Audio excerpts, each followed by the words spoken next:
pelaksanaan sholat bukan hanya sekedar kita melaksanakan sholat, tetapi ada beberapa syarat yang harus kita laksanakan sebelum kita melakukan sholat.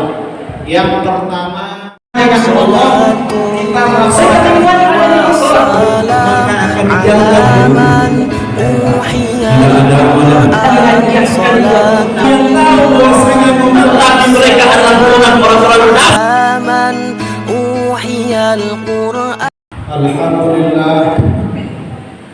Alhamdulillahillazi nahmaduhu wa nasta'inuhu wa nastaghfiruhu min shururi anfusina wa min sayyiati a'malina. May yahdihillahu fala mudilla lahu wa may yudlilhu fala hadiya lahu. Asyhadu an la ilaha illallah wahdahu la syarika lahu wa asyhadu anna Muhammadan abduhu wa rasuluhu la nabiyya ba'dahu. Allahumma shalli wa sallim wa barik ala sayyidina Muhammad wa ala alihi wa ashabihi Rasulillah ajma'in. Amma ba'du, fa ya ayyuhal hadirun, usikum wa iyaya bittaqwallahi faqad faza muttaqun. Ittaqullaha haqqa tuqatih wa la tamutunna illa wa antum muslimun. Faqala subhanahu wa ta'ala fil Qur'anil Karim, a'udzu billahi minasyaitonir rajim, bismillahirrahmanirrahim. Wal 'asri innal insana lafi khusrin illa allazina amanu wa 'amilus shalihat wa tawassaw bil haqq wa tawassaw bis sabr. Shadaqallahul azim. Hadirin kaum muslimin jamaah Jumat yang dirahmati Allah, marilah kita sama-sama bersyukur kepada Allah Subhanahu wa taala karena alhamdulillah pada sampai hari yang berbahagia ini, hari yang dimuliakan oleh Allah itu, pada hari Jumat ini kita masih diberikan kesehatan, masih diberikan kesempatan oleh Allah sehingga kita dapat melaksanakan sholat berjamaah Jumat. Banyak saudara-saudara kita yang ingin melaksanakan sholat Jumat, tapi Allah belum memberikan kepada mereka kesehatan. Ada juga saudara-saudara kita yang ingin melaksanakan sholat Jumat, tapi Allah belum memberikan kepada mereka kesempatan. Maka kesehatan dan kesempatan adalah nikmat yang terbesar yang diberikan oleh Allah Subhanahu wa taala kepada kita. Maka wajib kita syukuri, karena barang siapa yang mensyukuri nikmat Allah, Allah pasti akan menambah nikmat itu kepada kita. Salam serta salam kepada penghulu kita Nabi Muhammad sallallahu alaihi wasallam, yang ucapan Allahumma sholli ala sayyidina Muhammad wa ala ali sayyidina Muhammad. Mudah-mudahan dengan kita selalu berselawat kepada Rasulullah, kita diberikan syafaatnya di yang bermasa nanti. Amin amin ya rabbal alamin. Hadirin kaum muslimin jamaah Jumat yang dirahmati Allah, pada kesempatan yang berbahagia ini Khatib akan menguraikan sedikit secara global tentang pelaksanaan ibadah sholat. Apa yang harus kita laksanakan sebelum kita melaksanakan sholat? Karena sholat itu adalah sebagai tiang agama kita. Barang siapa yang mendirikan sholat, berarti dia menegakkan agama. Barang siapa yang tidak mendirikan sholat, berarti dialah yang ingin meruntuhkan agamanya sendiri. Maka oleh sebab itu hadirin kaum muslimin yang berbahagia, pelaksanaan sholat bukan hanya sekedar kita melaksanakan sholat, tetapi ada beberapa syarat yang harus kita laksanakan sebelum kita melakukan sholat. Yang pertama, kita harus mensucikan diri, mensucikan badan, mensucikan pakaian, baik dari hadas kecil maupun dari hadas besar. Kalau kita terkena hadas besar, itu wajib dibuang ataupun dihilangkan dengan cara menyampaikan air di atas sekalian badan. Kalau kita terkena hadas kecil, berarti kita sudah tidak suci lagi dalam berwudu. Maka ada 3 cara untuk menghilangkannya. Pertama, harus kita hilangkan rupa najis. Yang kedua, kita hilangkan rasa najis. Kemudian ketiga, kita hilangkan bau najis. Kalau ketiga-tiganya ini sudah kita hilangkan, maka barulah bisa kita berwudu. Maka ketika kita berwudu, hadirin kaum muslimin sidang jamaah Jumat yang berbahagia, kita upayakan dan kita usahakan air untuk berwudu kita itu adalah air yang mengalir. Karena air yang mengalir itu sudah disebut dengan air mutlak. Air yang tidak pernah sama sekali kita pakai itu disebut dengan air mutlak. Maka air itu sudah pasti bersih dan suci, bisa untuk diminum, bisa untuk mencuci pakaian, dan bisa untuk dipakai untuk berwudu. Nah, jadi ini dinamakan dengan air mutlak, air yang bersih, yang tidak ada kaitannya dengan air-air lain. Jadi kalau kita berwudu umpamanya di keran, ini yang harus kita perhatikan kaum muslimin yang berbahagia. Kadang-kala kita berwudu di keran itu tinggi, tempat kaki kita tinggi. Nah, yang harus kita hati-hati adalah percikan air bekas tempat kita bersuci. Jatuh air dari kaki kita, jatuh air dari muka kita, jatuh air umpamanya dari tangan kita ke lantai, mana tahu nanti lantai itu ada najis.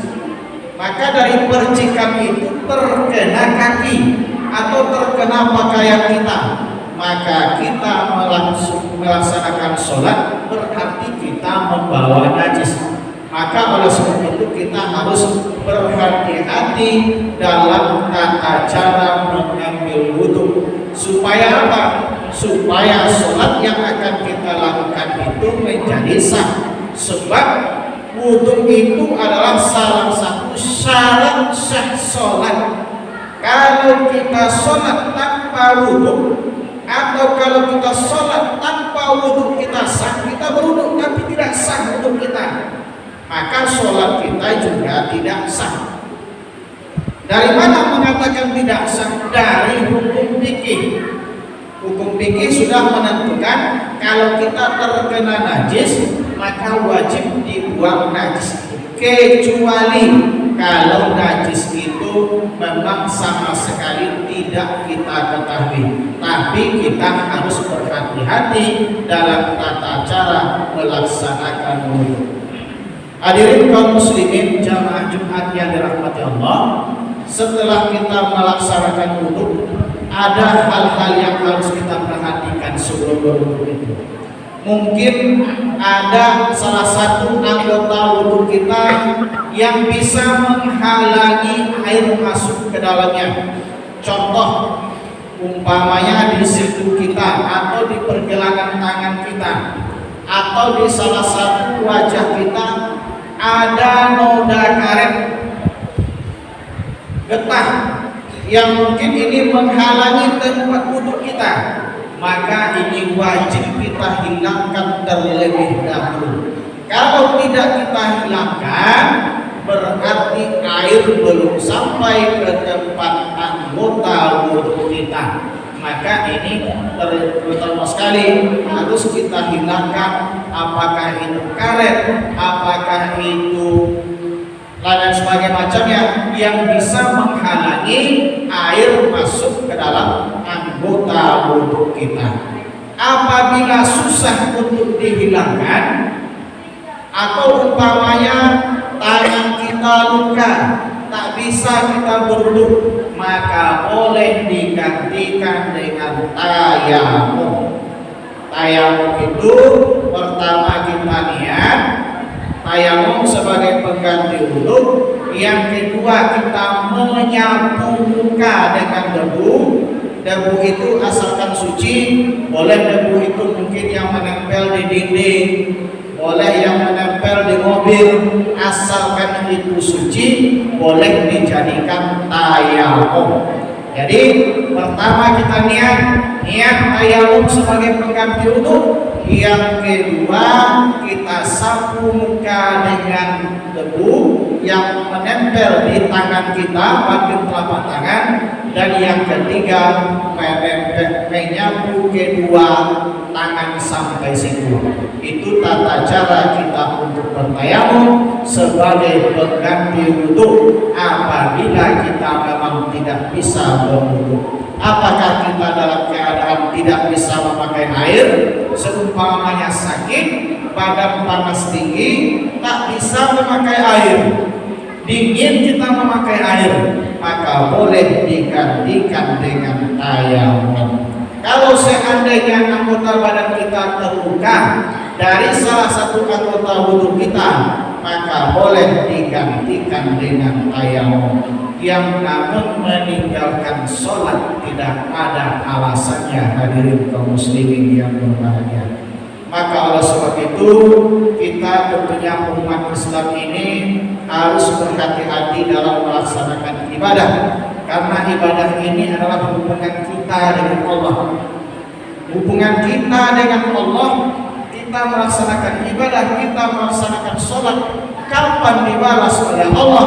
Yaitu di akhirat nanti. Untuk di dunia belum dilihatkan oleh Allah, tetapi untuk akhirat nanti, awal ma yahasibu fi yaumil qiyamah as-shalah. Yang pertama sekali nanti dihisab di hari kiamat adalah sholat. Maka sholat ini adalah suatu kewajiban bagi kita yang tak boleh kita tinggalkan kapan, di mana, dan bagaimanapun kita. Hadirin kaum muslimin yang berbahagia, mudah-mudahan dengan khutbah yang singkat ini bermanfaat bagi kita bersama, supaya kita dapat meningkatkan amal ibadah kita kepada Allah Subhanahu wa taala, sehingga ibadah yang kecil kita lakukan dapat diterima oleh Allah Subhanahu wa taala.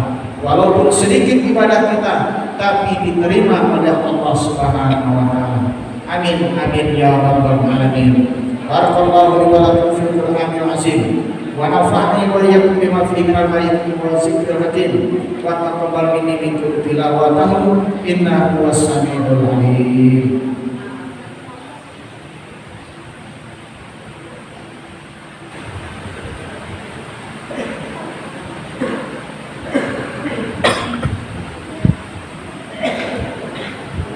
Alhamdulillah allazi liwahibin atiyah wassalatu khairul bariyah wa ala alihi zawil fusi zakiyah.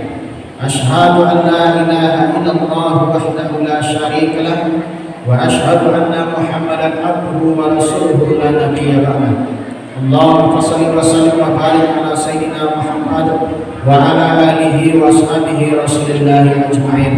Amma ba'du fa ya ayyuhal hadirin usikum wa iyaya bittaqwallahi faqad fazal muttaqun. Ittaqullaha haqqa tuqatih wa la tamutunna illa wa antum muslimun. Qala subhanahu wa ta'ala fil Qur'anil Karim, a'udzu billahi minasyaitonir rajim. Bismillahirrahmanirrahim. Innallaha wa malaikatahu yusholluna 'alan nabi ya ayyuhallazina amanu shallu 'alaihi wa sallimu taslima.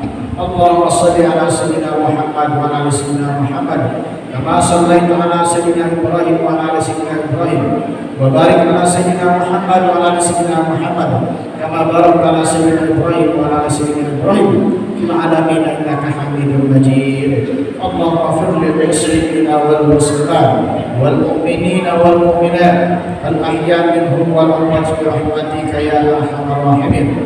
Allahumma ighfir lana dhunubana wa liwalidayna warhamhuma kama rabbayana shaghira.